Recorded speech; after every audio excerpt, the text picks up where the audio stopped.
You reach for your coffee before you even open the front door. Cream, no sugar, same as every morning. Maybe you grab a banana on your way out, because someone once told you it's smart to fuel up before you move. And by the time you're lacing up your shoes, your body's already made a decision you didn't know you were part of. Because what you eat or don't eat before that first walk of the day changes which fuel your body reaches for. Not in some vague feel-good way, in a specific measurable way that shows up in your bloodstream within minutes. Most men either skip the walk entirely because mornings are chaos, or they eat first out of habit and never realize they just switched off the exact mechanism that makes this particular walk different from every other walk you'll take all day. And the frustrating part?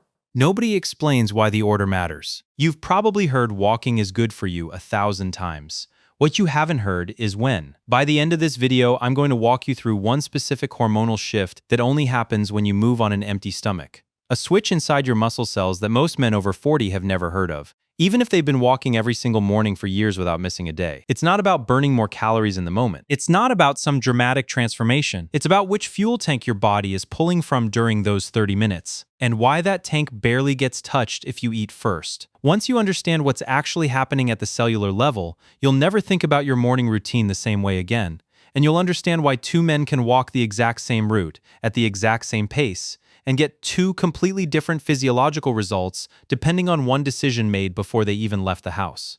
Here's what's actually happening inside your body right now, this morning, before you've eaten anything at all. Overnight, your insulin drops to its lowest point of the entire 24-hour cycle. At the same time, your liver's glycogen, think of it as your body's overnight fuel reserve, a kind of backup battery that trickles out energy while you sleep, is running low after 7 or 8 hours without food coming in. Your body has been quietly living off that reserve all night, and by the time you wake up, it's mostly spent.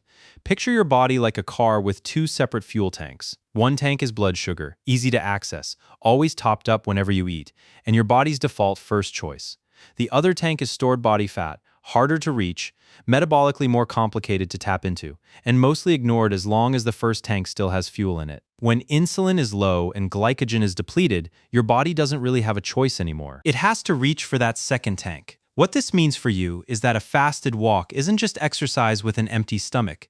It's a specific, distinct metabolic state that eating breakfast first would immediately shut back off, resetting your body straight back to tank 1. Point 1. Fasted walking shifts your fuel source toward fat, not sugar. When insulin is low, a process called lipolysis kicks in. This is your fat cells releasing stored fatty acids into your bloodstream so your muscles can burn them for energy. Research on fasted exercise consistently shows higher fat oxidation during the activity itself, compared to the identical walk done shortly after eating a meal. What this means for you is that during that specific walk, a larger share of your energy is coming from fat you already have stored, rather than the food sitting fresh in your stomach. I want to be precise here, because this point gets exaggerated constantly online. This is not a claim that fasted walking melts fat off your body long term. Your total calorie balance across the whole day still matters more than any single window. What we're talking about is what fuel source is being prioritized during those 30 minutes. And that shift is real, even if the total effect on your body composition over months depends on everything else you eat and do that day. The actionable step here is simple.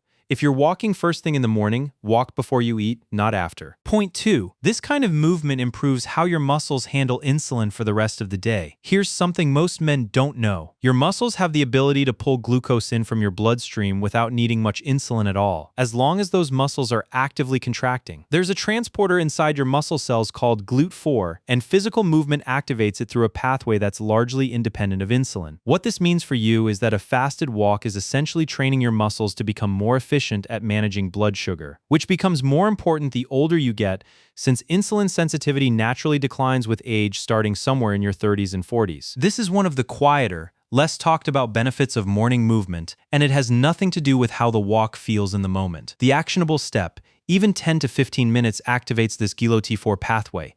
You genuinely don't need an hour-long walk to get this particular benefit. Point 3. Your cortisol rises a little during a fasted morning walk. And that's not automatically something to worry about. Cortisol naturally peaks shortly after you wake up. This is called the cortisol awakening response, and it's a completely normal part of what gets you alert, focused, and ready to move in the first place. It happens whether you walk or not. Fasted movement can add a small additional rise in cortisol on top of that natural morning peak. Some content online treats this like a red flag, as if any cortisol increase is automatically damaging. The research doesn't actually support that framing for moderate activity. What this means for you is that a reasonably paced fasted walk works with your body's natural morning rhythm rather than against it. The real concern in the science isn't a 20 or 30-minute walk. It's pushing into long-duration, high-intensity fasted training, which is a genuinely different physiological situation with different trade-offs. The actionable step here: keep the pace conversational, something you could hold a conversation during. This is a walk, not a workout, and that distinction matters for how your body responds. Point 4. Your body temperature and alertness patterns shift too. There's a fourth piece that rarely gets mentioned. Fasted morning movement combined with natural light exposure if you're walking outside helps set your circadian rhythm for the day, the internal clock that governs when you feel alert versus tired. Light exposure early in the day, paired with physical movement, has been shown to help anchor that rhythm more consistently than movement alone. What this means for you is that the timing benefit isn't purely metabolic. There's a knock-on effect on your energy and focus later in the day that's separate from the fat, fuel, and insulin points above. The actionable step: if you can walk outside rather than on a treadmill indoors, the light exposure adds a benefit the treadmill can't replicate. Your body isn't confused by walking before eating. It's doing exactly what it was built to do. For nearly all of human history, movement came before food. You didn't wake up, eat a full meal, and then go find breakfast. You moved first on an empty stomach, sometimes for hours, because that's how food got found at all. Fasted movement wasn't a strategy. It was simply Tuesday. The problem isn't your biology. Your biology hasn't changed much in the last 10,000 years. The problem is that modern life flipped the order. Food is available before you've taken a single step, sitting in the fridge or the pantry the moment you wake up. So most men never actually experience the fasted state their body was designed to operate in for a few hours every single morning. Your body isn't broken. It's just rarely given the chance to do what it was built for. Story moment: a guy I know, mid-50s, told me he'd been walking every single morning for 2 years and never once understood why some days he came back energized and other days he felt sluggish halfway through the same route. He'd assumed it was sleep or stress or just getting older. Turned out the sluggish days were consistently the mornings his wife made breakfast before he left the house. He wasn't doing anything wrong. He just hadn't realized the order itself was the variable he'd never controlled for.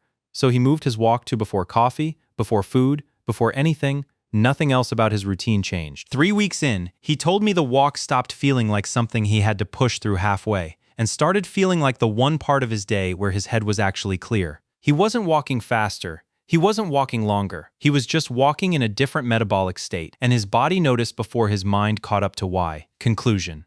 So here's what you know now that you didn't a few minutes ago. Your body is built to move before it eats, and doing that walk fasted shifts which fuel tank you're pulling from, trains your muscles to handle blood sugar more efficiently, and works with, not against, your natural morning cortisol rhythm. None of this is a hack. It's just how the system was designed to run in the first place before modern routines got in the way. Tell me in the comments, do you walk before or after breakfast right now? I read every single reply.